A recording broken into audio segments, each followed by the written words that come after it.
Good morning, everyone. Welcome to another Coffee and Contemplation brought to you by Spotlight Recovery. I'm your host, Lucas. It is March 25th. We've got a reflection today on making wise decisions and how the people that you surround yourself with can help affect your wisdom or lack thereof. So put it up on the screen here and let's get into it. March 25th, wise decisions. Whoever walks with the wise becomes wise, but the companion of fools will suffer harm. Proverbs 13-20. I think that's how I read that. We may not believe we are wise. We may ask, how could I be wise if I got myself into so much trouble and pain? How can I be wise if I now need the help of others to stay out of trouble and feel less pain? But what is wisdom? Very simply, it is good sense.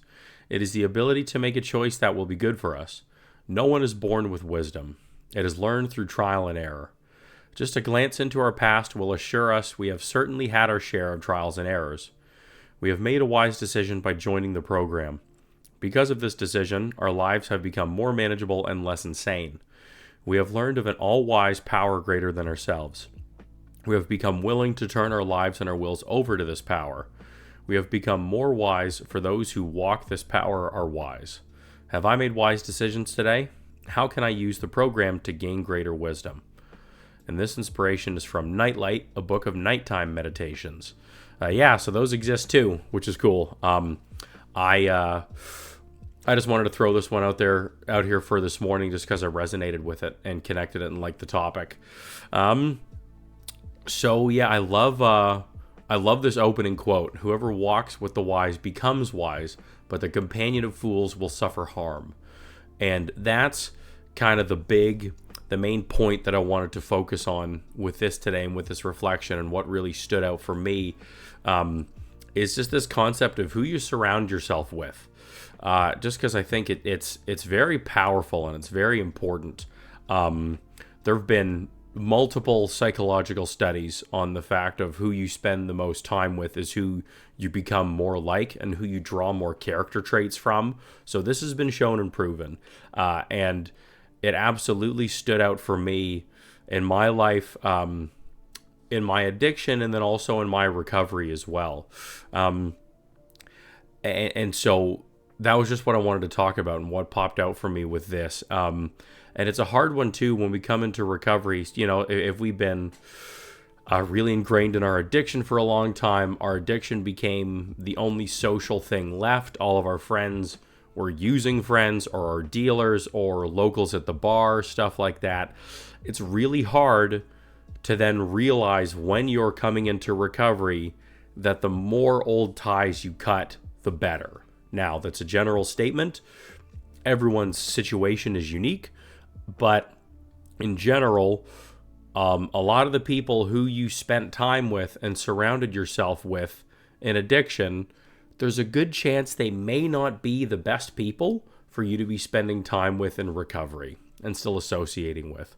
At the very least, not even in the same way or the same capacity, or taking a bit of a break and some time for you to enter an early recovery, get a bit of stability, get your support system around you, just kind of do a little bit of that rebuilding and foundation before then reconnecting or something. Just so then that way, if you go back and see these old friends, acquaintances, relationships, whatever it may be, and you do realize like, oh my gosh, that they really aren't the best people for me to be around, you don't then feel so lost. You don't go, well, great, those are the only people in my life, and now I have no friends, I have no one to call, what am I supposed to do? Like, it helps remove that situation from happening if you're able to have another support system there in place. So that's a good piece about it too, just to kind of mention it and be aware of just when you're looking at this approach essentially. But I think it's just that bottom line piece of really being able to look at who's been in your life in addiction and how are they really serving you, and vice versa, right? Because it's also not all about you. What kind of person are you when you're with or around them? What kind of person does that bring out of you? Do you revert back to somebody else per se in those times as well? And then maybe that's not the best thing for you too, you know? And it's like, our brain associates things. It's really fascinating how it does sometimes. But so even that, and then being associated of back, oh, these were my high school buddies. Well, what'd you do in high school? Oh, we skipped a bunch of class and got hammered on the weekends. Okay, well, chances are your brain's going to kind of think of that too, and then think, oh yeah, well, just this weekend won't do any harm, and just one's not going to be so bad. You're with the guys again. Like, it's thinking like this, and I've seen it.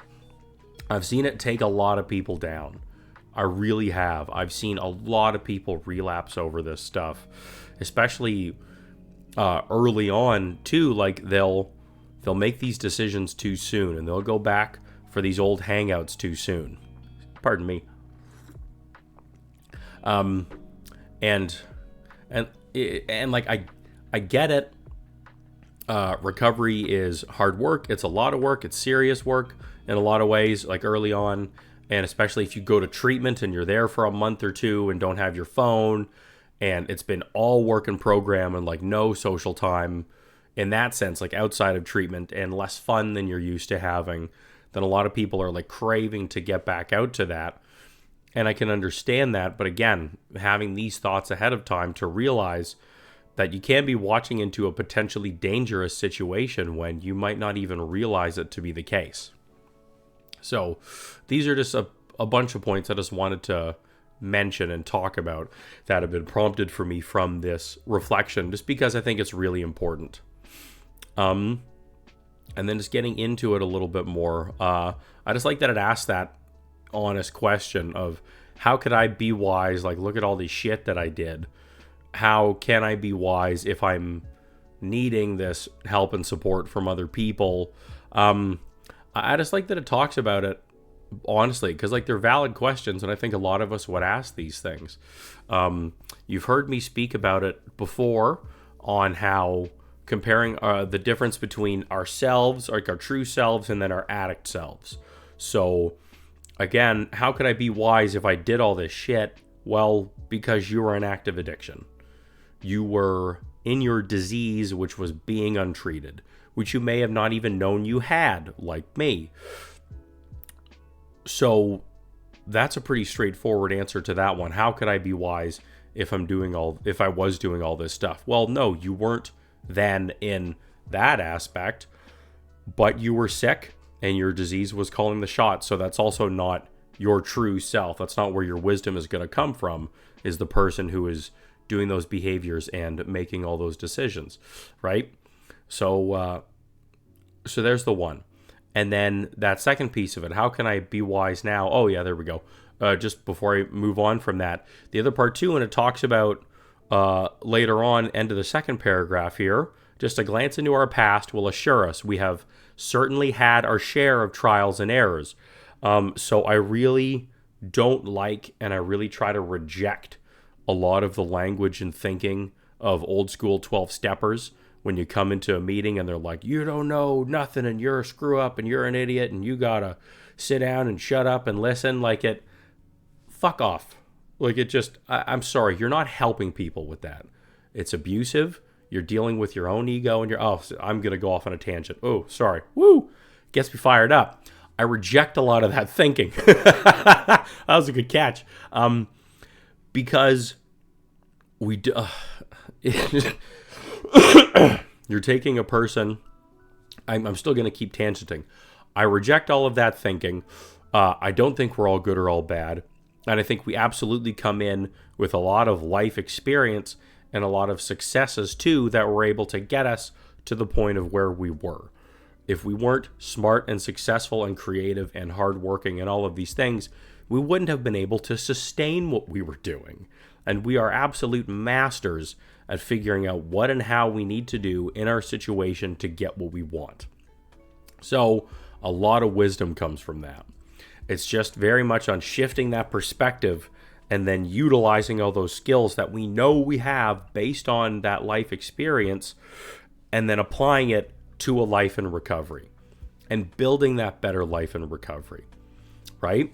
And so then what it talks about in that second question in the first paragraph, how can I be wise if I now need the help of others to stay out of trouble and feel less pain? Well, I think there's kind of two different things going on here. I think the one is It's more of that guidance of how to be living in your true self in the present moment instead of living in your diseased brain, your addict mind, which is, and of course focusing a lot more than the past or the future, something like that. So it's more having like support and guidance on how to be living in recovery because it's new and for all the other reasons. And then the second thing too is that I think a lot of wisdom comes from, and a lot of wise people, as it talks about in this reflection, have just had a lot of that life experience. You have those experiences, you have those trials and errors. And I think a big part of it too is, surrounding yourself with other wise people, people you look up to, successful, peaceful, intelligent, creative, whatever your values are, because that's another thing too. I think wisdom is also it pretty individualized, and it can mean different things to different people. So then you're surrounding yourself with people whom you consider wise based on, characteristics that you aspire to have, people you aspire to be more like. So they can be teaching you as well. So you have these couple of different things going on that can help you further develop wisdom. So that it's not saying you aren't wise already, you're now just deepening it, you're expanding it. So yeah, that's what I think about those pieces. That's what pops out for me with this. And then I like this, the summing up piece here at the end is kind of starting to give yourself a little bit of credit here already. We've made a wise decision by joining the program or getting help, going to treatment, whatever that looks like for you. You're making wise decisions, entering recovery, and however that looks for you. And because of this decision, our lives have become more manageable and less insane. They can, maybe not that instantly and guaranteed. That part involves work. It involves work to be able to achieve those things. It doesn't just magically happen because I put the bottle down. I think that's important messaging to distinct as well. And then talks about the higher power piece too. And I like the concept of connecting wisdom to that too. As you may know, I'm a big higher power person, a big God person in the spiritual sense. And so having wisdom being a piece of and something that's connected with my higher power is something that really resonates with me a lot, because fear is still my kind of automatic reaction to a lot of things. So having that God or higher power, believing that is wise, that if I'm looking for guidance and reaching out to, that I'm going to be making those more wise decisions, doing the right thing because I'm drawing from wisdom. I'm seeking wisdom and I'm being given it to me through my spiritual program. I really like that connection and process as well. So that's something that's really helped me and helps give me some solace. And then just those reflective thoughts and questions, which I'll challenge you to think on for the day. Haven't made wise decisions today. That's more for the nighttime piece, I guess. How can I use the program to gain greater wisdom? So that's what I'll challenge you on today. What is something you can do to gain some greater wisdom? How do you use your program of recovery to gain some greater wisdom today? So please throw them down in the comments. Would love to hear what you're going to do or what has helped to give you some more wisdom, how you've grown and expanded that and connected it with your recovery. Be great to read them, and those shares can help somebody else. So please throw them down in there. Doing the rest of the YouTube things will help the channel. Subscribing, liking, and sharing if you're enjoying the content.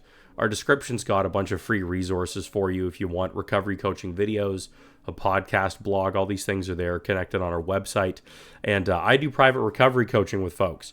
So if you are looking for more of that wisdom, you're liking this thought process, but don't feel like you have those kind of people in your life or that kind of guidance, reach out to me. My contact's in the description. Be happy to connect and see if there's a way I can help give you some recovery wisdom from my experience. Okay? Last ways you can support the channel are getting yourself some merch. We got some great branded merch down in there, donating, becoming a member. It all really helps a lot, and you can get connected with our community and help it grow more. And we would love to have you. Okay, so that's it for today. Thank you for stopping by. Have a blessed day in recovery. Hope you gain a little more wisdom out there, and we'll see you again tomorrow.